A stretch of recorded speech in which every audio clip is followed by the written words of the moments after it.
A false fact, as the saying goes, is an injurious thing. What's a false fact? And why is it an injurious thing? Good questions. Today I'm going to talk about 3 false facts about the Gospel of John. Now, a false fact, as I'm using the term, is something that's taken to be a fact. And because it's taken to be a fact, it's not questioned. Nobody wonders if it really is a fact. Nobody asks about that. And then it's used as a basis to build theories upon. Something that's recognized as a theory can be questioned and tested, but something that's considered just to be a fact will then become the basis for other theories. And that has happened in Johannine studies quite a bit, and I'm going to be talking about that in my forthcoming book, The Eye of the Beholder. Today I'm just going to tell you what 3 false facts are that have taken hold about the Gospel of John, and these are then treated as data points. And you might be a conservative scholar and say, well, I don't know, quite what to make of that, but it's just a fact, and so my theory has to acknowledge that. Well, it ain't necessarily so. False fact number 1. There are many places in John's Gospel where it is difficult to tell when Jesus finishes speaking and the author, the narrator, picks up. There are many such places. Now, you can see how that would be used, because people who want to argue that John engaged in what is sometimes called homiletical embellishment. Craig Keener uses that phrase, homiletic embellishment or homiletical embellishment in Christobiography when referring to John, and that he put his own homiletical embellishment into Jesus' mouth. If we're often having trouble telling who's speaking, literally reading and having trouble telling who's speaking, then they could use that as just a data point and say, well, does that mean that John was just considering himself inspired by the Holy Spirit, so he thought that it was okay for him to put his own homiletical embellishments into Jesus' mouth? But it's a false fact. There is literally only one place in the entire Gospel of John where it's difficult to tell where Jesus finishes speaking and the narrator picks up and comments. That is in John 3. It's rather famous passage where Jesus is talking to Nicodemus and saying, you must be born again. Somewhere along between about John 3:15 and verse 21, probably the narrator picks up. But there are no quotation marks in Greek, and so it's not marked clearly. I have my own idea about where it is, but the point is that is unusual. In fact, elsewhere in the Gospel of John, the author is actually very careful and shows that he's not at all thinking that it's okay to meld his own comments with Jesus' words. So, for example, in John 2, where Jesus says, destroy this temple and in 3 days I will raise it up, the narrator then says he said this speaking of his body. So he distinguishes his own comment about what Jesus was saying from Jesus' comment. He does this in several other places in the gospel as well. And these are called asides, that he speaks aside. And this is what he was talking about. So if on one occasion he begins commenting on Jesus' words and doesn't clearly mark the end of Jesus' words, that is a very weak argument that he felt free to put his own words in Jesus' mouth. False fact number 2. There are many places in John's Gospel where Jesus himself makes puns in the Greek language that only work in the Greek language. And that they're specific technical puns in the Greek language. Now, why would this even be a problem? Well, it wouldn't necessarily for John's full historicity, but there is something of a controversy about how often Jesus spoke Greek or whether he spoke Greek. Some scholars will be very adamant about this, that he must have always been speaking Aramaic. He was never speaking Greek. There's legitimate scholarly pushback on that, though. Stanley Porter, for example, has argued that Jesus did speak Greek and may even have been speaking Greek even in, private conversations with his disciples.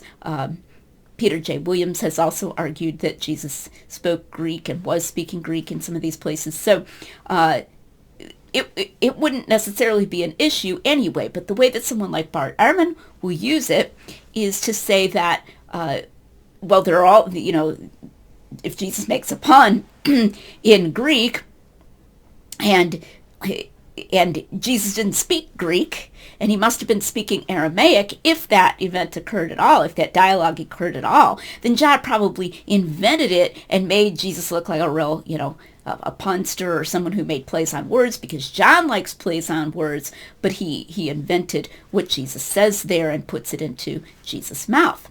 And you can imagine that if there are lots of these places, then someone like Ehrman will push that in lots of places. Ehrman himself generally pushes on the one.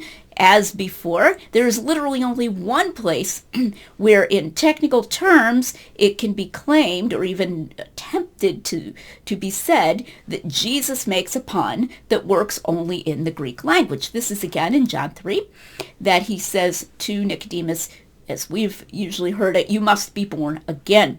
The word he uses there could be born from above. And the common theme is that we say, like, take it from the top, from above, from the top, from the beginning, okay, again. And so the idea is that Jesus appears to be saying you must be born from above, and then Nicodemus misunderstands him and says, how can a man be born again when he is old? Can he enter again into his mother's womb and be born? Isn't that cute? Nicodemus is misunderstanding him, etc.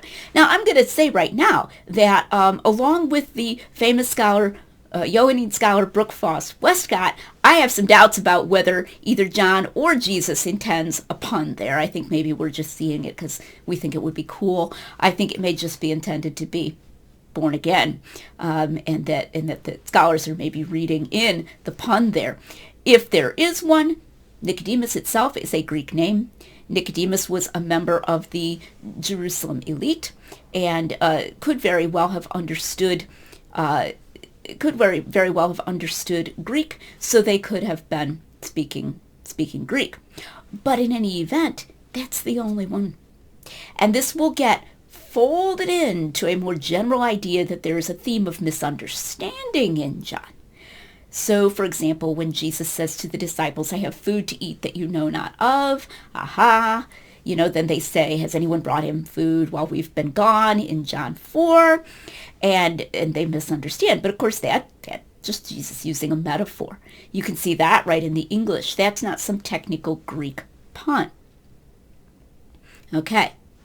False fact number 3. There is only one place in the Synoptic Gospels, Matthew, Mark, and Luke, where Jesus sounds like he sounds in John. So instead of saying there are many places when there's only one, this is saying there's only one place when in fact there are a lot. Now that one place that scholars will, rather reluctantly acknowledge is pretty significant in itself. It's known as the Johannine thunderbolt out of a clear synoptic sky, that suddenly in the Gospel of Matthew, here's Jesus talking and sounding like something straight out of John. It's kind of cool. Matthew 11, at that time Jesus declared, I thank you, Father, Lord of heaven and earth, that you have hidden these things from the wise and understanding and revealed them to little children. Yes, Father, for such was your gracious will. All things have been handed over to me by my Father, and no one knows the Son except the Father, and no one knows the Father except the Son, and anyone to whom the Son chooses to reveal him.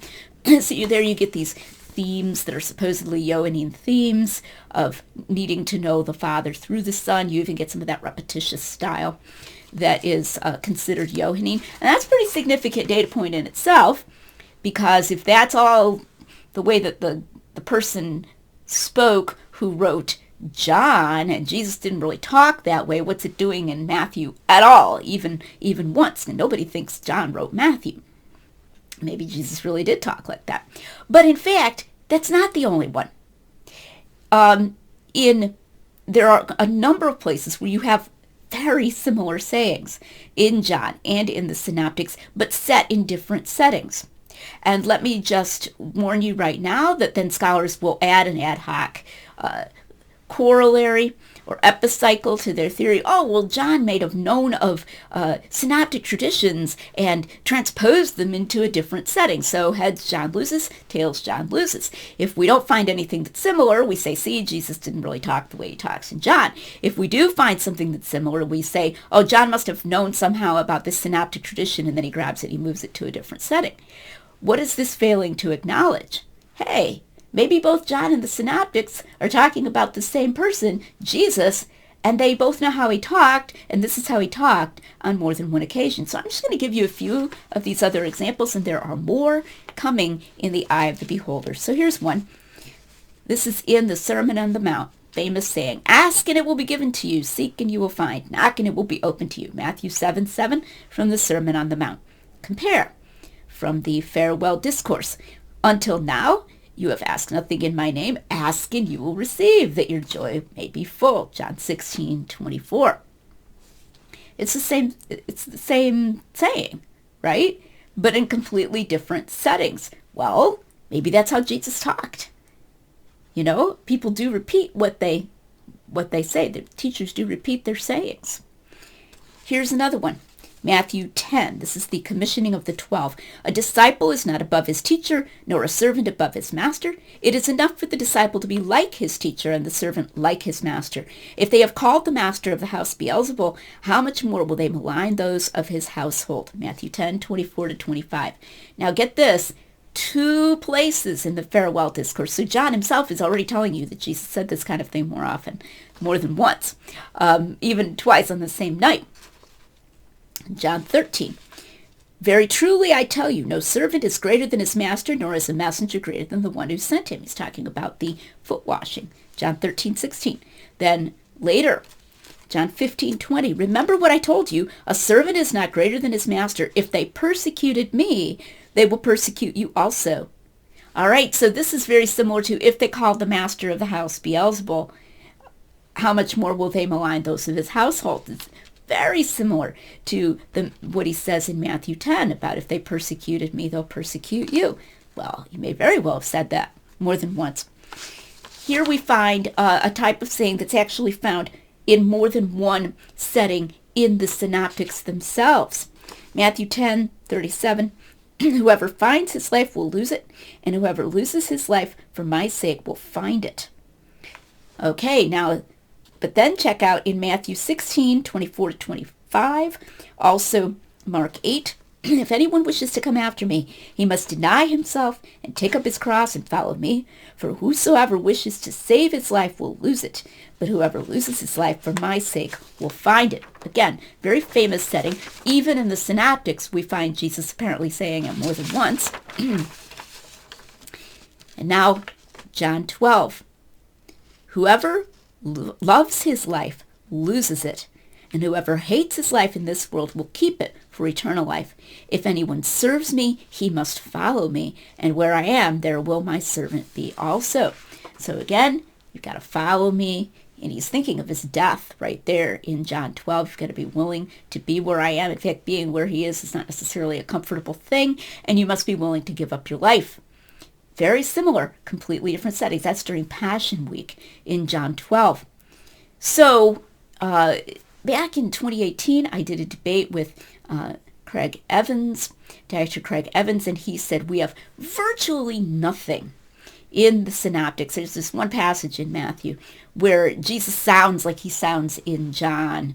And so what's going on here? You know, is it just a different Jesus? You know, of course, he doesn't think that. He's saying that John has made very substantial alteration to the way Jesus speaks and even is inventing things merely based on teachings that he knew about, but not really being historical teachings that Jesus recognizably uttered at the time. So that they're going to take that and run with it.